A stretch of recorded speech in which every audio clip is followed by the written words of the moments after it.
ঘন সবুজ শাল, সেগুন আর বটগাছে ঘেরা এক বিশাল জঙ্গল ছিল। ভোর হলে সূর্যের আলো পাতার ফাঁক দিয়ে মাটিতে সোনালি নকশা আঁকত।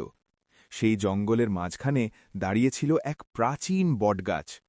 গাছটি এত বড় যে তার ডালপালা ছায়া ফেলত ছোট একটি মাঠের সমান জায়গা জুড়ে। এই বটগাছের এক উঁচু ডালে বাসা বেঁধেছিল ছোট্ট এক পাখি। তার নাম চিনি।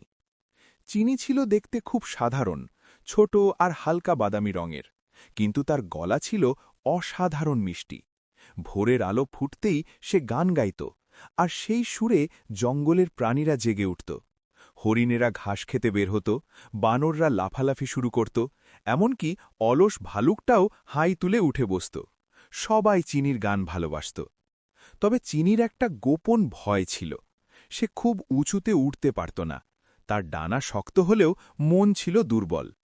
অন্য পাখিরা যখন আকাশের অনেক উপরে উড়ে দূরের পাহাড় ছুঁয়ে আসত, চিনি তখন বটগাছের আশপাশেই ঘুরত। সে ভাবত, যদি ঝড় আসে, যদি পথ হারিয়ে ফেলি, যদি নিচে পড়ে যাই। একদিন জঙ্গলে অদ্ভুত পরিবর্তন শুরু হল। কয়েক সপ্তাহ ধরে বৃষ্টি হল না। ছোট ছোট পুকুর শুকিয়ে গেল, নদীর পানিও কমতে লাগল, মাটিতে ফাটল ধরল, গাছের পাতা ঝরে পড়তে লাগল। প্রাণীরা তৃষ্ণায় কষ্ট পেতে লাগল। জঙ্গলের মাঝখানে এক সভা ডাকল বৃদ্ধ হাতি গজরাজ। সব প্রাণী জড়ো হল, হরিণ, বানর, খরগোশ, শেয়াল, পাখিরা।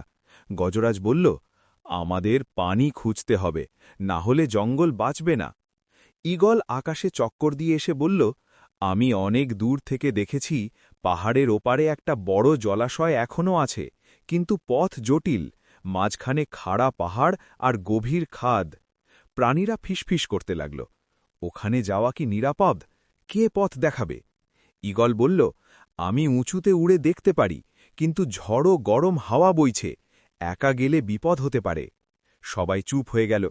চিনি তার ডালে বসে সব শুনছিল। তার ছোট বুক কাঁপছিল। সে জানত সে উঁচুতে উঠতে ভয় পায়, কিন্তু সে এটাও জানত, যদি কেউ সাহস না করে তাহলে সবাই কষ্ট পাবে। সে ধীরে ধীরে ডাল থেকে নিচে নেমে এলো, ছোট গলায় বলল, আমি যাব ঈগল দাদার সাথে। সবাই অবাক হয়ে তার দিকে তাকাল। বানর বলল, তুই তুই তো উঁচুতে উড়তেই ভয় পাস। খরগোশ বলল, এটা খেলা না চিনি। চিনি কাপা গলায় বলল, আমি ভয় পাই, কিন্তু যদি চেষ্টা না করি তাহলে আমাদের জঙ্গল শুকিয়ে যাবে। ঈগল তার দিকে তাকিয়ে মৃদু হেসে বলল, সাহস মানে ভয় না পাওয়া নয়, ভয় পেয়েও উড়া। চল, আমি পাশে আছি। পরদিন ভোরে তারা রওনা হল। সূর্য উঠতেই গরম হাওয়া বইতে শুরু করল। প্রথমে চিনি একটু নিচুতে উঠছিল। ঈগল বলল, আরও উপরে ওঠো, বাতাস উপরে ঠান্ডা। চিনি সাহস করে ডানা মেলল। ধীরে ধীরে সে উপরে উঠতে লাগল। নিচে তাকিয়ে তার মাথা ঘুরে গেল। গভীর খাদ, পাথুরে পথ, শুকনো নদী, সব ছোট হয়ে গেছে। হঠাৎ জোর হাওয়া এলো। চিনি দুলে উঠল। তার মনে হলো সে পড়ে যাবে। সে চোখ বন্ধ করে ফেলল।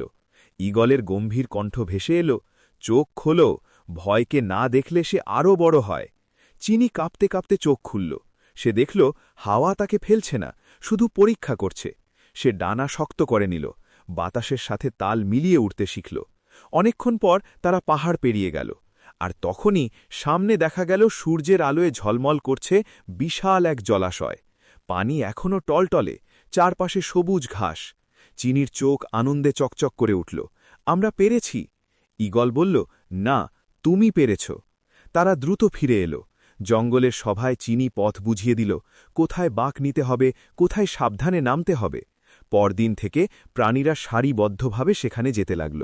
হাতিরা ছোট প্রাণীদের পিঠে তুলে নিল, বানররা গাছে গাছে পথ দেখাল, সবাই মিলে পানির ব্যবস্থা করল। ধীরে ধীরে জঙ্গলে প্রাণ ফিরে এলো। কিছুদিন পর বৃষ্টি এলো, মাটির ফাটল ভরাট হল, পুকুরগুলো আবার ভরে উঠল।